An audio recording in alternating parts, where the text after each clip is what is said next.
Morning, everybody. You guys, I know I said that I wouldn't talk to you until, so I wouldn't talk to you. I wouldn't be here until next Wednesday, first day of vacation. But today I finally feel is the right day to talk about a question that Jimmy and I get asked a lot. And that is, why did you guys stop going to church? So I'm going to talk to you guys about that in a little brief history about some things and go into details. I don't care. It's time that we just kind of like get this all out. So first of all, I do want to say that both of us do believe that you do not need to go to church to be a Christian. You don't. That's just a fact. The Bible does say where two or more are gathered together, he would be in the midst of them. So there's two of us. There you go. If I want to go and have a bonfire and sit around it and sing Chris Tomlin songs, there you go. I also do firmly believe that you can get more from listening to the music than listening to the sermon.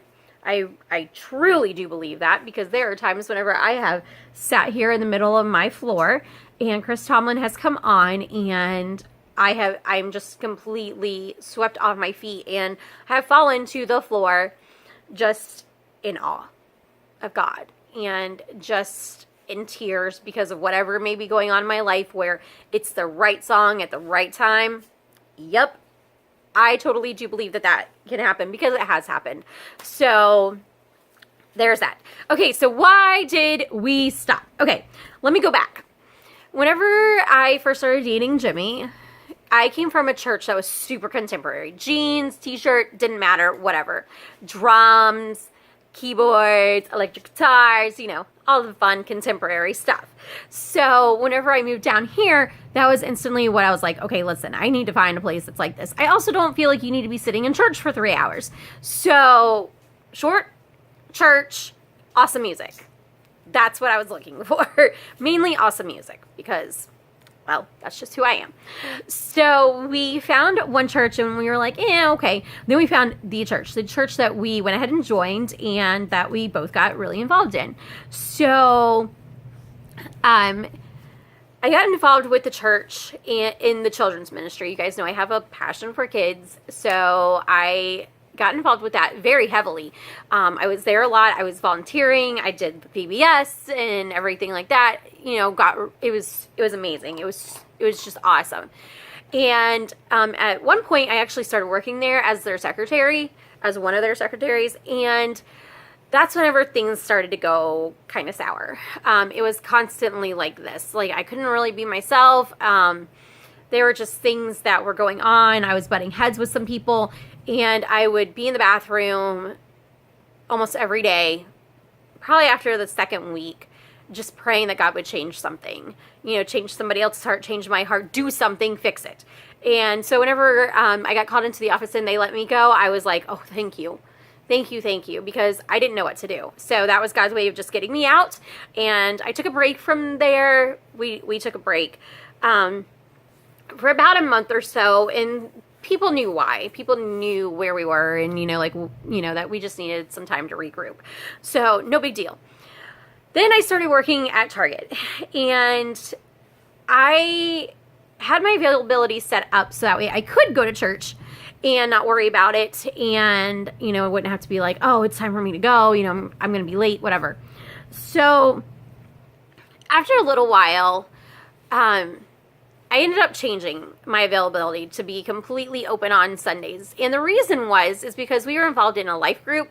We were actually involved in multiples, because it just kept getting scooted everywhere. People were going different ones and whatever, kept falling apart, whatever. And they would always do these DVD series. And unless you go to church every single week, you're going to miss something. And with DVD series, you're gonna miss something. You're gonna be sick. You're gonna have to go to work, whatever. You're gonna oversleep, So if you missed a week, you were screwed. And we were missing quite a few weeks because, I was working, or, I didn't get home till late the night before. So it was like either sleep and feel refreshed or go to church. Or go to life group, So it would be, okay, I'd rather sleep for that extra hour than go to church. Or if I had off for the day, it was, let's go to Disney. Yay, I'm off on a weekend, So we just stopped going to life group. And then it was just kind of like we were back and forth. Then we just were going as just regulars. You know, I was involved with the music ministry. I was in the choir. I was in, you know, the praise band, everything like that. That was awesome. And then it just got to be so routine. And I just kind of was like, I'm not feeling this anymore. And I stopped. And we took a little break again. And it was probably like a month or two. And then we went back and it just didn't feel right anymore. We saw some people that we knew and that we, you know, that were our friends, and they were like, oh yeah, hey, nice to see you again and everything. And then after that, we just stopped going. And then we realized very quickly that nobody noticed that we weren't there. And I come from a church where if you were gone for more than a month, somebody's calling you, somebody's emailing you, somebody's at your door finding out where you are, if you're okay. You know, like an outreach ministry, like, where are you? Where have you been? Nobody.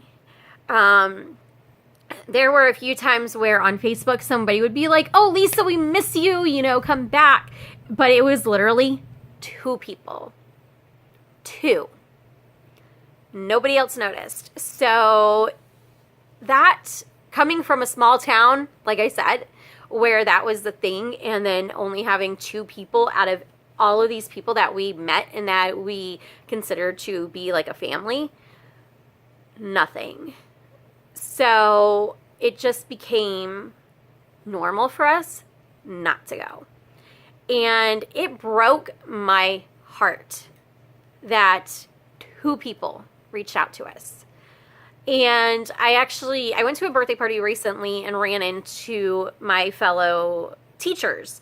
And they were like, where have you guys been? We miss you and everything. And I'm like, I wish you guys would have told me that before, because we stopped going because nobody noticed that we were even gone. They were like, oh, well, we thought that you were at Disney. I'm like, we don't go to Disney every week.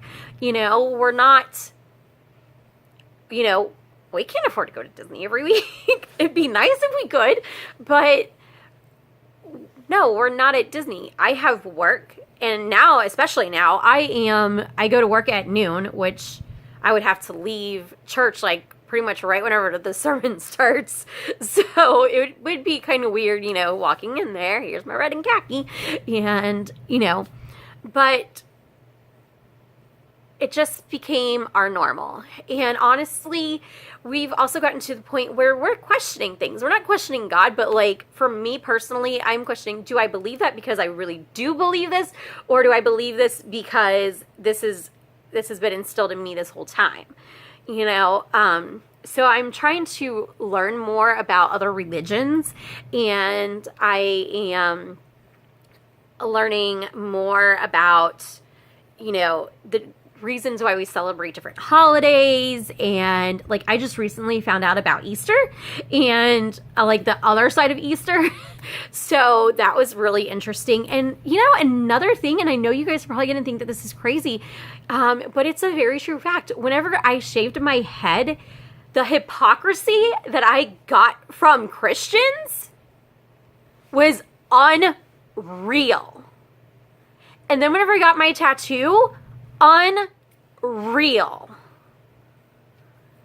So it's like you can tell those people that are real and pure and aren't like the judgy type of Christians, because those are the people that are like, dude, you're awesome. Look at you rocking that bald head. You know, you go. God doesn't care what you look like. He just cares what's on your insides. And then you have those people that are like, girl, what the did you do?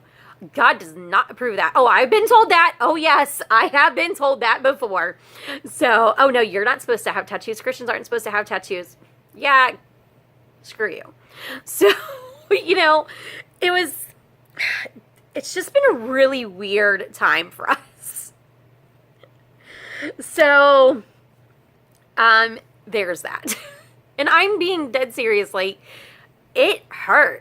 You know, there are times whenever I'm just like, I cannot believe some of the things that come out of people's mouths that I have seen in church. And I'm like, really? Do you really think that God wants you to say that? Like, seriously. I'm not trying to be judgy here. But seriously, like, it's crazy. Like, the amount of people that are so judgy. And then, you know, the older that I get, the more I understand why my father has always said that he loves Jesus, but he hates organized religion. I get it. The older I get, the more I understand it. The more I do. I've said it before, I am definitely an old soul hippie child. I feel like I totally am. And I feel like my husband is as well. You know, we are both definitely the weirdos of our family. And, you know, we are who we are. And we go to the beat of our own drum. It's who we are. God loves us no matter who we are. And we're happy. And we're trying to figure things out one day at a time. So I hope that this kind of gives you guys a little bit of answers, maybe a little bit of insight as to why we stopped going, and hopefully you guys understand it and respect it. And maybe if you guys are in the same boat, let me know. I mean, I know my best friend right now, they're kind of going through the same thing where they're just kind of like in limbo right now, like, what do they do? And it sucks whenever you get in this rut, but I do think that a lot of people do go through this. So, you know, there's that. All right. For real this time, I will see you guys on Wednesday unless something else happens or comes up. So there you go. Bye, guys.